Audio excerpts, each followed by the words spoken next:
Hello everyone, in this video we will see data management in ServiceNow or how to bulk update or bulk delete your records according to best practices of ServiceNow. You might have faced a situation as a ServiceNow admin or a developer. You have been assigned a request to delete the records or update the records which are quite large in number. You can do it through script or you can do it through list view. Just select all the records and do that. However, that can be little tricky because it can lead to a problem that there are extra records updated, or there might be a situation not all the records were updated which you intended to. And using scripts, it can go crazy because when we click execute now, after that whatever happens you cannot stop that because scripts run quickly in the background script or even in the fixed script, and then you cannot stop that. After that, if you want to roll back the data, you have to go to deleted items and then look at those records which you have to recover, and then the related records as well. So you have to find out all of those things. You can do it by using a filter that those records which were deleted just now or maybe yesterday, but it's a very tedious task in production because there might be thousands of people deleting data on your ServiceNow instance, so you are not the only admin. Welcome to my YouTube channel. My name is Hardit Singh, and if you're liking my content, please subscribe to my channel and don't forget to hit that like button. The agenda of this video will be we will go through the introduction, what is data management and what is the best way to do that, and then we will be updating the records and then we will be rolling back them as well in a clean way. Similarly, we will be deleting records and then rolling them back. Finally, we will have a bonus, so you have to stick till the last of this video. However, if you want to jump to any of these topics, the link is provided in the description. First of all, the introduction. Data management includes updating or deleting database data in ServiceNow tables. So this is data management as it in a layman language. System data management feature doesn't include scripting and we can roll back. So this system data management is out of the box present in ServiceNow, is available for admins and they can directly put a query to update or delete data in a very easy and reliable way. How do you navigate to that? Go to system data management, click on update jobs to update it, go to delete jobs to delete it. And now we will jump to ServiceNow and we will update the records. In this demo, we will be updating records on CMDB underscore CI table because this is where we get most of the requests to update the data. And I will put a filter here on the model ID, so show matching. And there are around 24 records with this model. And now we will assign all of these models to a specific user, maybe able tutor. For that, I will bring on the assign to field so that we know what's happening. And you would see these are assigned to different people. And now to update this, we will go to system data management. And under this, you would see update jobs. I will open this in a new tab and here I will click on new. So this is the list of all the jobs for data management. All of those are managed here. This is one example which I had created, but I did not run that. So you would be able to see the history of all the data management jobs which have run on your instance. So this is a good way to look at that as well. I will select the table name as CMDB underscore CI and then I will select model ID as Lenovo ThinkStation as 20. This is the last one. And I will just do a preview to check the number of records. You could see there are 24 records here. And in the list view, you would see here are 24 records. After this, you have to put fields and values. So this is where you will select the columns and what values they should have. I will select assign to column and here able tutor. You would see a couple of options here. The first one is auto updating system fields. So system fields refer to updated by and all the other system fields which are present out of the box. So if you would want to update them, you can check this, otherwise uncheck. The next one is if there are certain business rules which are supposed to run after updating data on this table, do you want to run them or not? It's up to you. You can select it. I'll keep it as it is and I will save this. Remember this, if I continue or I will save, this will not run. We will have to either schedule this. So we can give a time and date here. When do you want to schedule it? Maybe in the offline hours when there is no one using ServiceNow system, or you can execute now. I will remove this and I will select execute now. It will give me a warning. I will say proceed and the job has started. And after this, it should complete quickly. I will click on check execution results.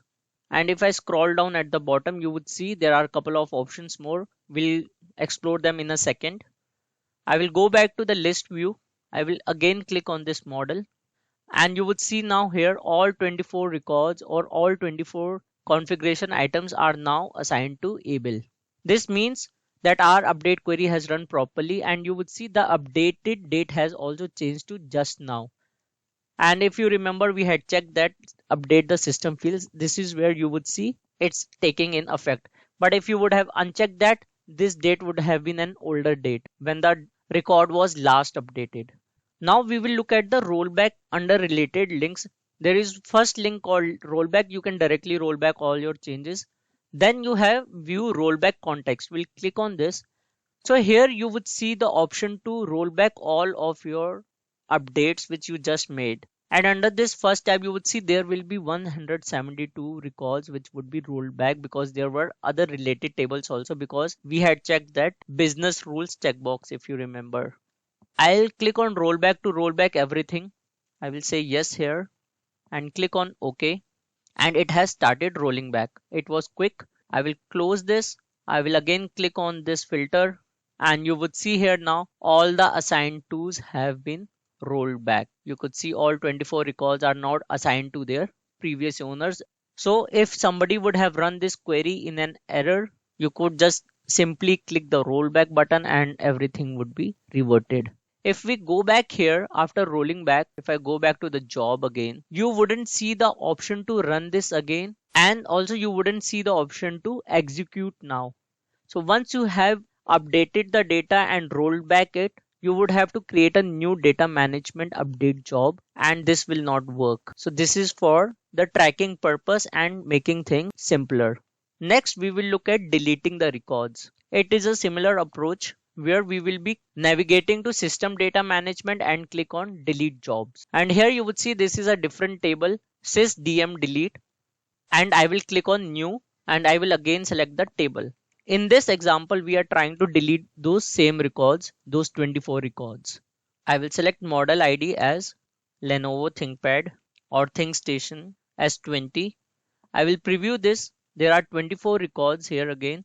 And here you would see an option to run the business rules. This is again the similar thing where you would want to run the business rules when the data is deleted, if there are any business rules written. I will save this and I will scroll down, and you could see again a similar option when do you want to schedule that, or you can execute now. One additional link here you would see is preview cascade. So there might be a cascading effect. Which are the other records which might be impacted after deleting these records? And you would see here under this related list, you would see there are 11 records which would be affected. So now it's up to you if you want to delete those 24 records or not. Let's try executing this now, and I will click on proceed, and the deletion has started in the background job and it is running, and it would be completed within a minute or so, and it has quickly completed. I'll click on check execution records, and now I will go back to the list. I will click on the filter again, and you would see there are no records. That means the data has been successfully deleted. Now under this related link, you would again see a rollback context and rollback. So if you want to roll back and bring those records back into ServiceNow table, you can do that. I will again click on rollback. I will click on this rollback option, and the rollback has started. I will close this, and you would see here under the related links, I'm not getting the option to execute it again or rollback. I will have to again create a new data management delete job to delete those records again if I want to. I'll go back to the list here and I will click here, and you would see the records have returned successfully. Now, if you have stuck to this video till the end, I will give you a bonus. I am in the Washington release, which was released couple of days ago. And here we have another option to quickly update the data in the table. For that, I won't have to navigate here. You just have to put the condition here or the filter here of the data which you want to update. Right click on any header. This is a new list context option which has been introduced in Washington release. So you have to be in Washington or later to view this option. Then you can select update all with preview or delete all with preview. I'll just try to do it, update all, and you would see a new data management update job has been automatically created with the conditions which were on the filter. So you don't have to do anything. Now you have to just give the field and values of the fields which you have to set the values for and just execute now. So this is really simple, and ServiceNow has made another small change with a bigger impact, because now you wouldn't want to navigate there and then give the condition again. You can just do it by few clicks. I hope you would have now understood what are the best practices to update the data or delete the data in ServiceNow. And if you have any feedback, let me know in the comments. And don't forget to subscribe to my channel and hit that like button. Thanks for watching the video.